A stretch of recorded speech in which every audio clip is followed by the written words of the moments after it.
चे आमदार अमोल मिटकरींनी अजित पवारांची पाठराखण केली आहे। अहमदाबाद विमान दुर्घटनेनंतर अजित पवारांनी सर्व कार्यक्रम रद्द केले होते।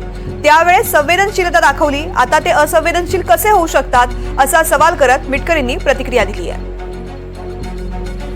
तुम्ही स्वतः दाखवताय ते असंवेदनशील आहे, ते असंवेदनशील।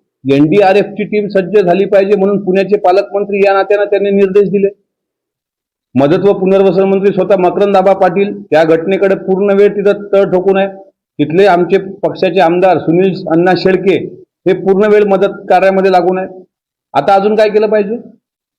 4 लोक जे गेले त्याबद्दल संवेदना आहेतच, पण काहीतरी राजकारण करायचं। साखर कारखान्याच्या निवडणुकीत गुंतलेले आहेत आणि त्यांना वेळ नाही, ते असंवेदनशील आहेत। ह्या अशा पद्धतीच्या बातम्या चालवून तुमचा फक्त TRP वाढू शकतो। वस्तुस्थिती वेगळी आहे, पुण्याच्या लोकांना माहित आहे। पालकमंत्री म्हणून अजितदादांना अजितदादाच्या कर्तव्याची जाण आहे, ते किती संवेदनशील आहेत हे सर्वांना चांगल्या पद्धतीने माहित आहे।